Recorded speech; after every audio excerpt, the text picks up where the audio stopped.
Hi, my name is Paz Benyamini. I want to talk to you today about multipath propagation of FRBs as a tool for uncovering the properties of extragalactic plasma. So this is work done together with Pawan Kumar and Ramesh Narayan. And the crucial part of this work has to do with scintillating screens. So let me say a few words about that. So FRB waves, radio waves, are propagating from the sources to us. They're going through the intervening plasma. If this plasma is inhomogeneous, then this can have an effect on the observed dynamic spectrum that we will see. And these effects, known as multipath propagation or scintillation, can manifest in different ways. One way is spectral decoherence. So this is essentially spectral variability that is induced by the passage through this plasma. And we can see a nice example of it here. Another way is scatter broadening of the temporal light curve. This is a frequency-dependent broadening that is very nicely seen here, gets wider at lower frequencies. A third effect is temporal variability induced by the screen. If the screen is moving relative to the source observer line, or if there is motion, turbulent motion within the screen, we can see temporal variability induced by the screen. This is more difficult to see in FRBs, and there's no yet clear observation of this.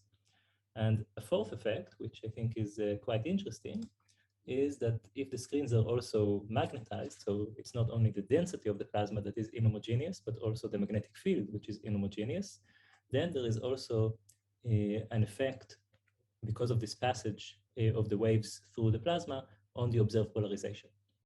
And because polarization is one of the main tools that we use to study the nature of the emission mechanism in FRBs, it is crucial to disentangle what effects are due to the propagation and what effects have to be imposed by the source so that we can learn better both about the emission mechanism and about the intervening plasma.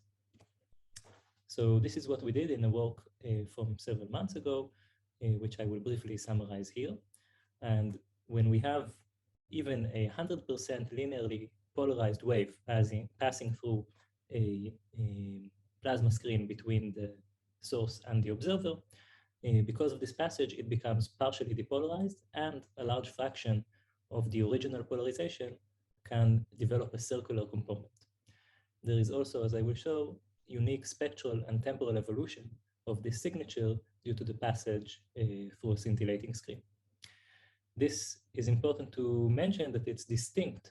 These effects are distinct from other ways in which depolarization or induced circular polarization can happen. For example, you may know that it's possible to get depolarization if you simply have a large rotation measure such that the electromagnetic waves rotates significantly within each spectral bin of your resolution. This is not what we see here. This is a much simpler effect that in fact can be corrected for. It's also not generalized Faraday rotation, which has to do with the modes of propagation through the plasma not being 100% left and right-hand circular modes. And this typically induces a small amount of circular polarization. Again, this is not what we see here. So going a bit into the physics, when we are observing at some point here in the observer plane, the emission that we see is a sum of contributions from different parts of this plasma plane emitted at different times. And each one of those wave components suffers through some amount of phase change, both because of the geometrical component and because of the different amount of matter it has to go through, so different amount of dispersion measure that it undergoes on the way towards us. Also, because the magnetic field is inhomogeneous, then there will be a different degree of rotation of the electromagnetic wave associated with each point on the screen. If there were no fluctuations in the screen, there's a typical scale here, which is the Fresnel radius. This would be the size of the visible screen. Once we do introduce fluctuations, then if those fluctuations happen on a small enough scale, such that the phase changes significantly when you go perpendicular to the direction of the screen, by an amount that is small compared to the Fresnel scale, amount that we call the diffraction scale, when this happens, the visible size of the screen is significantly greater than the Fresnel screen, and the contribution, where the phase here is extremum, is coming from multiple bright spots within the screen.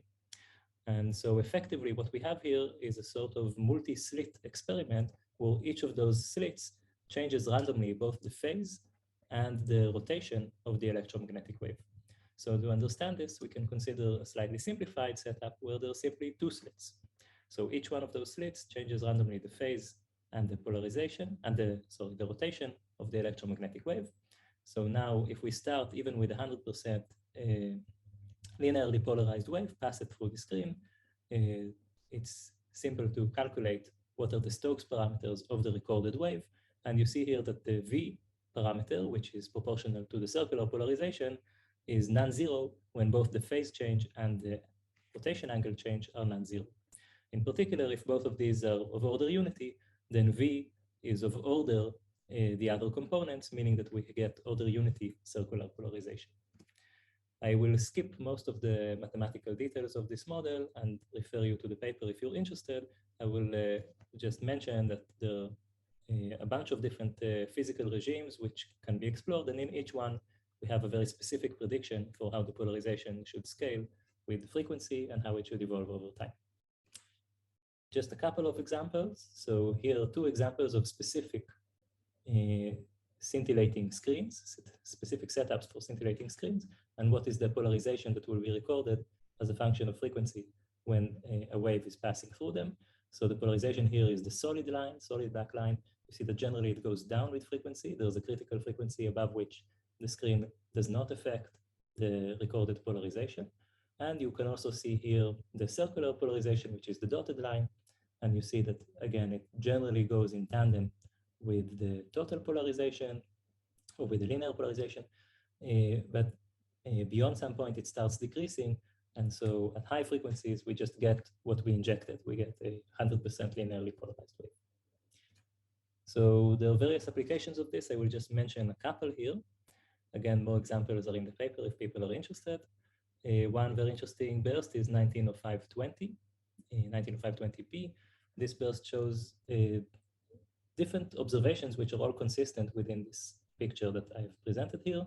So it shows signatures of being depolarized at a low frequency of 1.4 gigahertz, but not at a higher frequency of 5 gigahertz.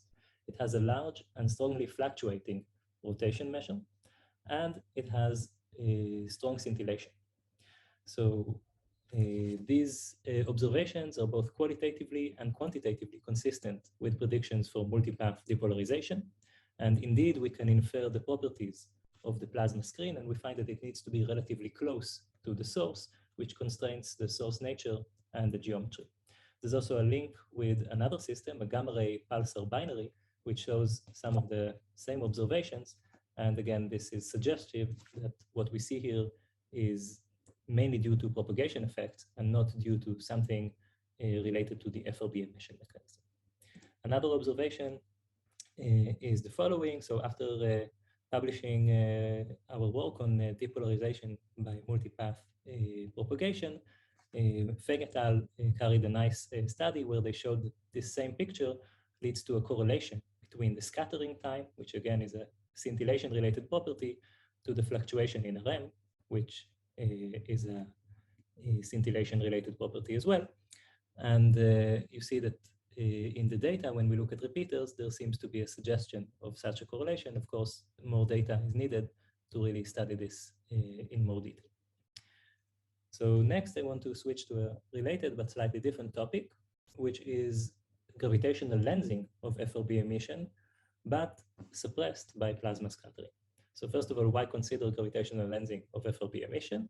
So because FRBs are very frequent in the rate that we observe them, they have very small angular sizes, and at least some of them repeat, plus the emission is coherent. All of these things make FRBs excellent candidates for exploring lensing and for constraining cosmology on all sorts of different scales.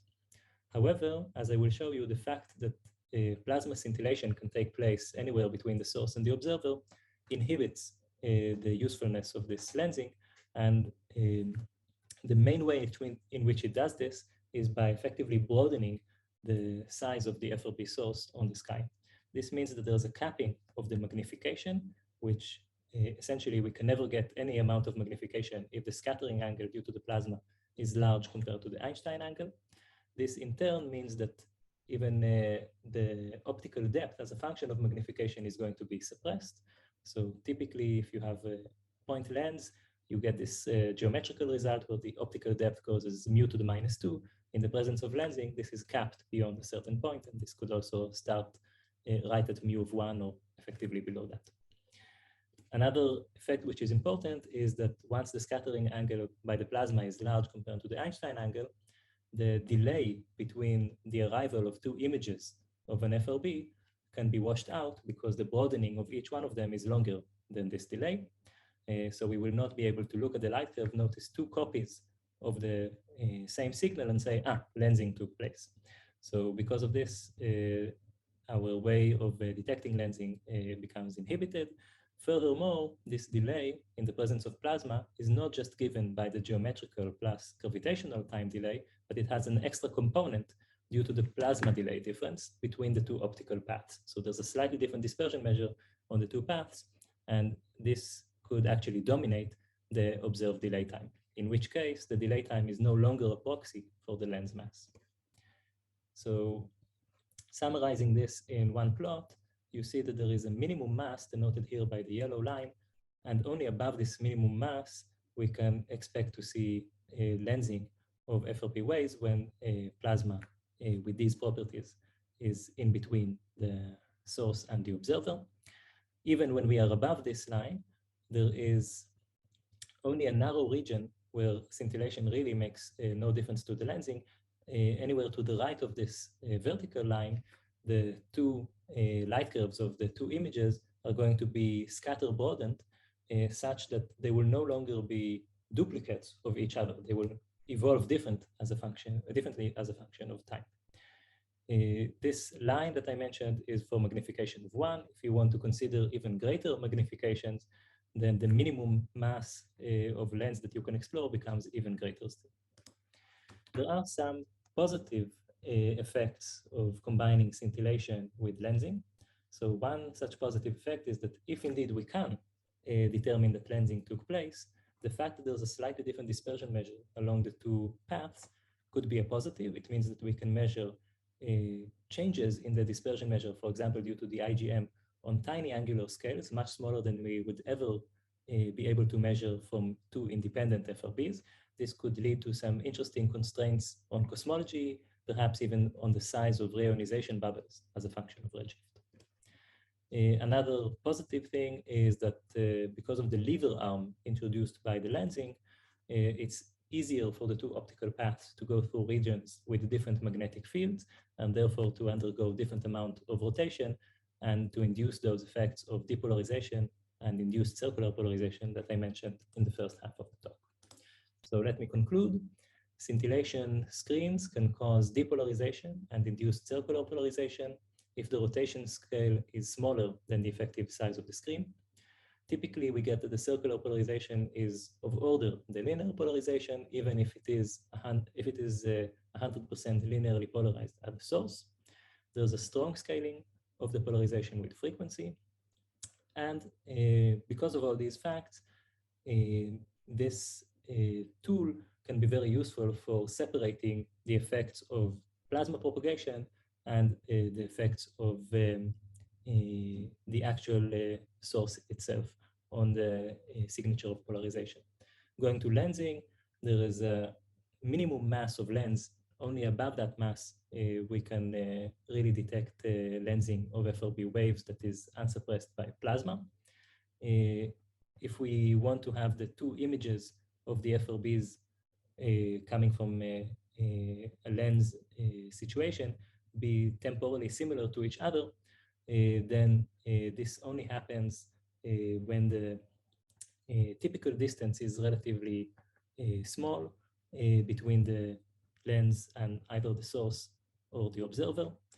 There are some positive side effects as well. So plasma can induce a slight difference in dispersion measure along the two optical paths, which can lead to interesting constraints on cosmology. And there's also a greater probability of seeing multipath depolarization and induced circular polarization in this case.